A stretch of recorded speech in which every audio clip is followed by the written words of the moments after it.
Olá pessoal, bem-vindos a mais um episódio de Pérolas aos Poucos. E nesse aqui, nós vamos começar a lidar com o protestantismo.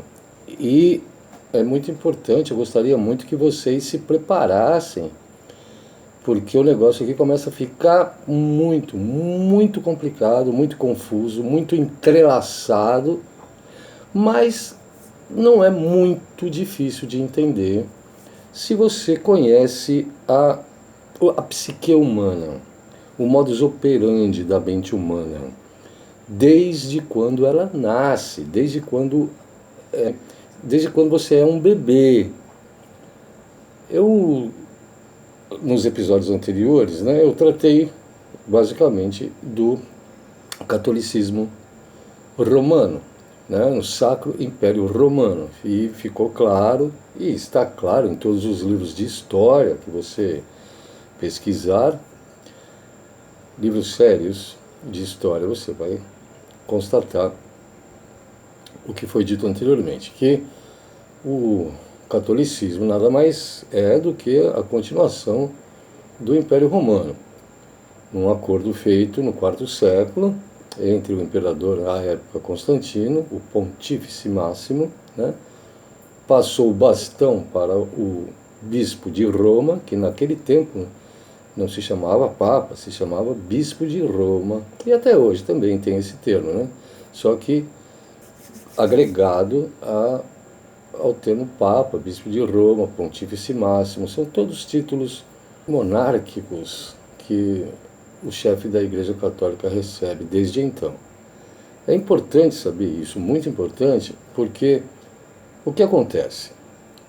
No século I, assim que Jesus Cristo foi condenado à morte e executado, prestem bastante atenção. Tente usar a sua imaginação maravilhosa e fértil que você tem.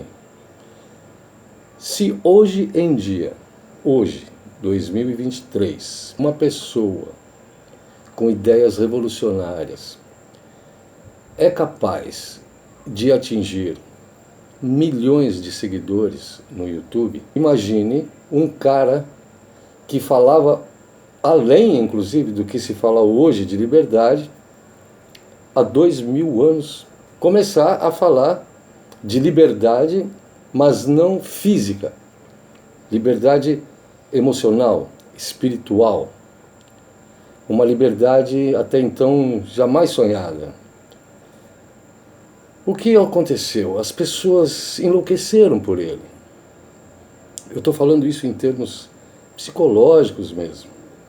Esses ensinamentos de Jesus Cristo mexeram tanto com as pessoas que se transformou numa onda de rebeliões contra o status quo daquele tempo, que era dominado pelos romanos. O mundo era dos romanos, como uma época foi dos egípcios, noutra época dos gregos, outra época dos franceses, outra época dos alemães. O mundo é sempre dominado, por alguma potência. Naquele tempo a potência era Roma, e Jesus Cristo simplesmente libertou todo mundo, não só de Roma, como de tudo.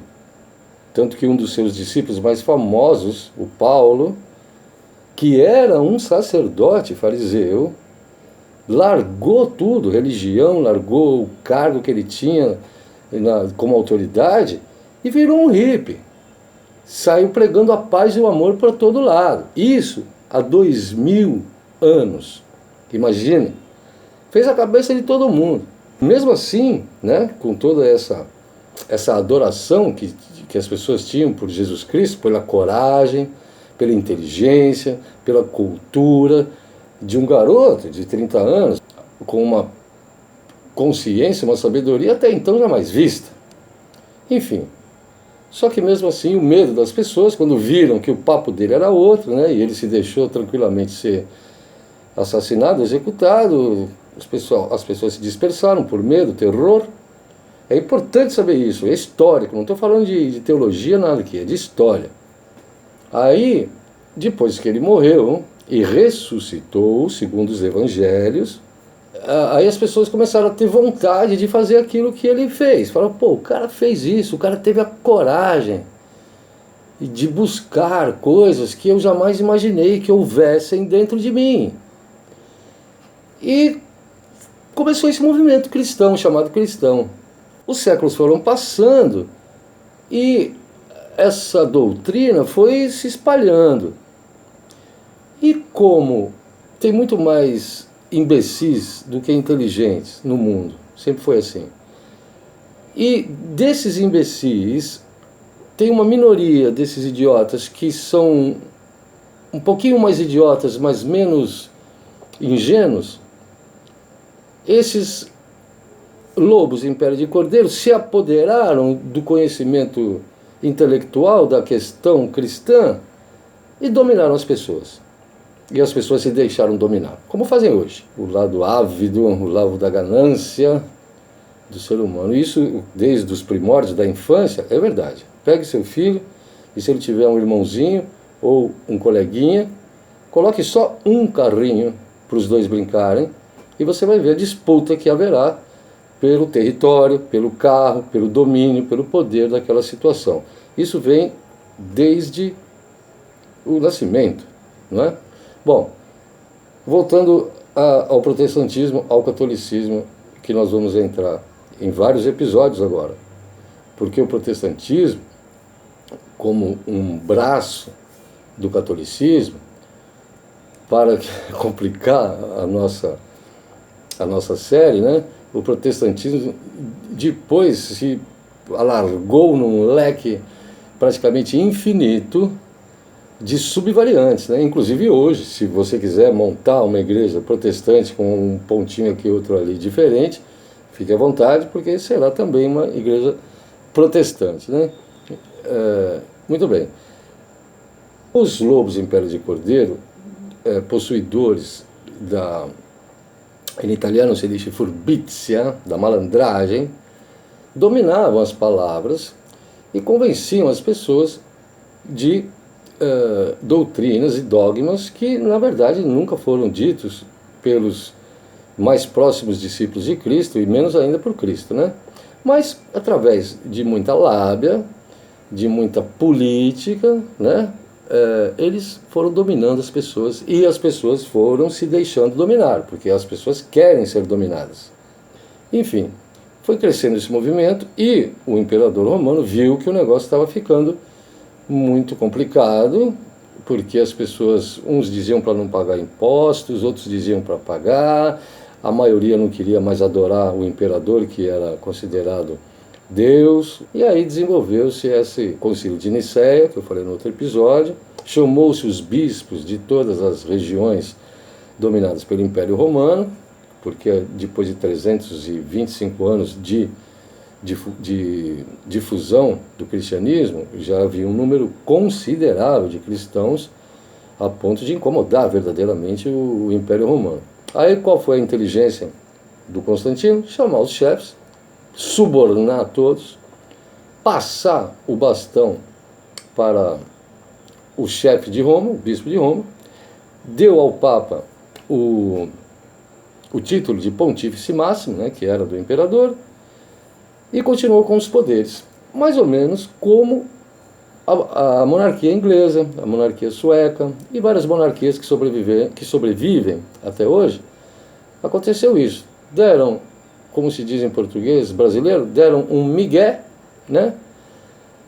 E eles fingiram que saíram do poder e colocaram um fantoche na frente, um fantoche muito bem remunerado, muito bem empoderado, nesse caso aqui em particular da Igreja Católica, o Papa e os seus assessores, cardeais, bispos, a sua hierarquia de poder. Enfim, bom, como já dizia o filósofo, o poder corrompe, e muito poder corrompe mais ainda, a Igreja Católica, já chamada de Sacro Império Romano, continuou com a sua expansão territorial, com assassinatos, com guerras, aí que eles se sentiram poderosos e começaram a invadir o Oriente Médio com as cruzadas, entrou a Inquisição, começaram a matar todos os que não eram católicos ou os que se rebelavam, mesmo matando cristãos, que diziam, mas Jesus Cristo não falou para matar, Jesus Cristo não falou para ser rico, Jesus Cristo não falou para ninguém ser padre, ele falou para ninguém ser padre. Os caras, você está indo contra a igreja? Não é contra a igreja, eu estou indo a favor de Cristo. Não, você está indo contra a igreja.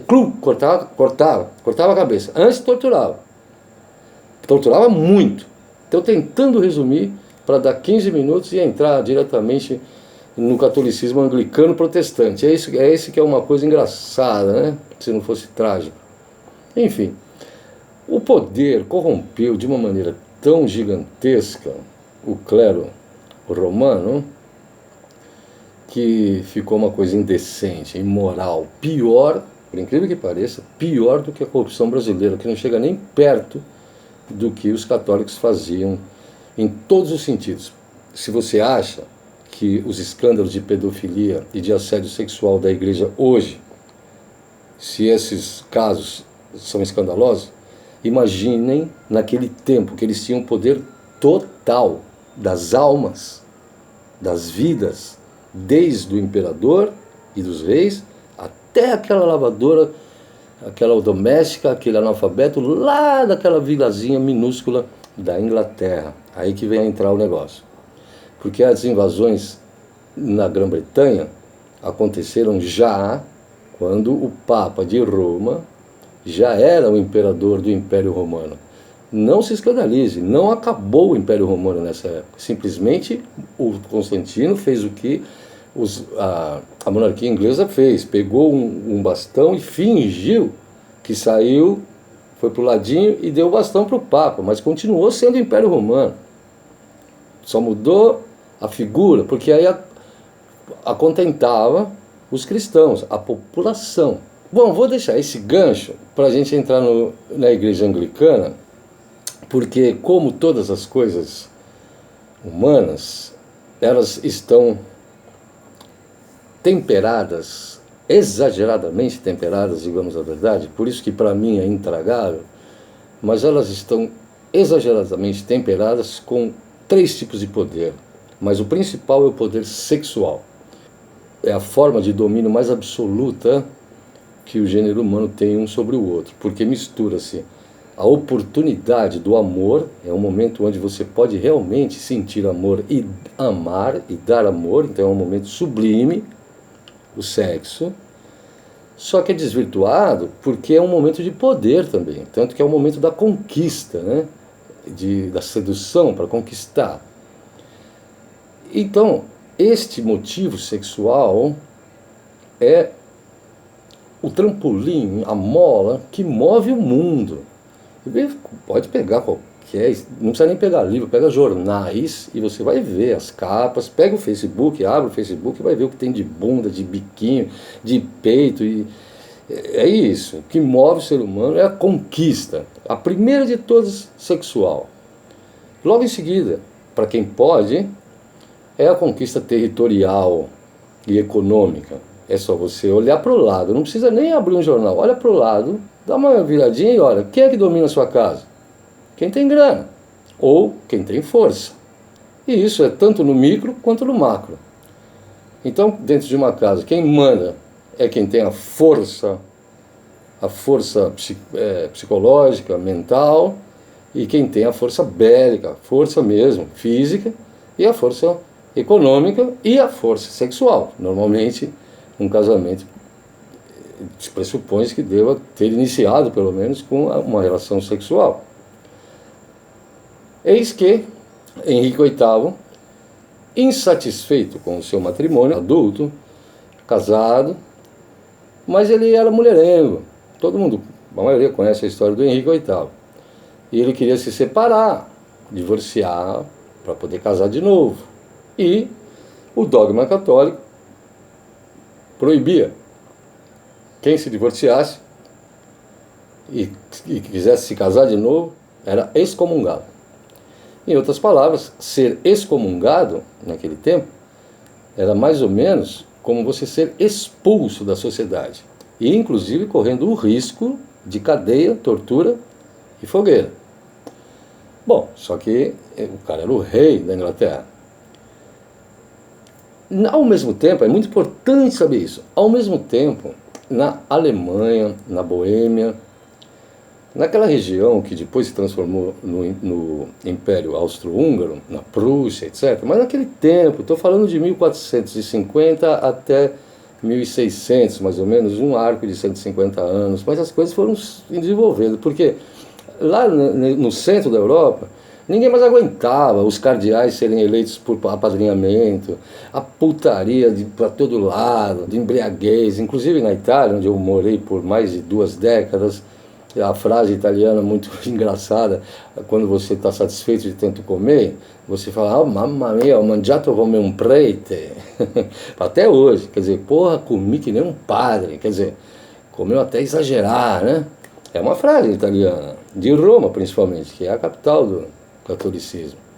Bom, e o Henrique VIII, né, querendo resolver esse problema dele, sexual dele, ao mesmo tempo ligado nos acontecimentos da reforma protestante que estava rolando no centro da Europa, justamente pela corrupção, mas bota exagerado nisso, o que os padres estavam fazendo, certo? Eu não falo só de pedofilia, de estupro, de espoliar terras das pessoas. Bastava que alguém... Imagine o poder. Imagina o que um papa, um bispo, um cardeal naquele tempo não era capaz de fazer. Tenta que se colocar. Bastava que ele chegasse para alguém e falasse, ó, acuse aquele cara que tem 20 acres de terra, acusa ele de heresia. Pronto, bastava isso. A Inquisição ia lá, tirava o cara da terra, se apropriava da terra e ainda matava o cara. E se a mulher do cara fosse bonita, o padre pegava. Era assim. E, bom, depois no outro eu vou falar outras coisas sobre o que acontece hoje, né? Mas naquele tempo... Então, quer dizer, estava tendo essa reforma protestante lá. O Henrique VIII estava doido para ficar com a outra. Estava querendo se separar mesmo, porque daí também tem todo um rolo de poder e de parentesco, que não podia também casar com qualquer um, não era só o lance de, né, tinha que casar com alguém que fosse mais ou menos parente, porque daqui a 5 anos um acordo com a rainha da Espanha, ou então um acerto com o reino da Escócia, tudo uma politicagem para dominar pessoas, para conquistar terras, etc. E desse fato, por um simples casamento, ou uma vontade de casamento, o anglicanismo, para quem é brasileiro e já assistiu Jô Soares, tinha um personagem chamado Múcio, que era muito engraçado, que ele, por medo, covardia, e para benefício próprio, talvez alguém lembre, ele concordava com os 2 caras, um que estava de um lado, um que estava do outro, né? Ele chamava Múcio. O cara contava um absurdo, não, Múcio, sim, com certeza e tal. Aí o outro falava outra coisa, completamente ao contrário, ele virava, sim, é verdade. Era muito bom esse personagem. A igreja anglicana é isso. Apesar dela se chamar Igreja Católica Anglicana, para manter um pé no catolicismo romano, ela se apropriou de ideias dos reformadores protestantes. Então, até hoje, não se há uma definição clara se a igreja anglicana ela seja realmente protestante, se ela é católica.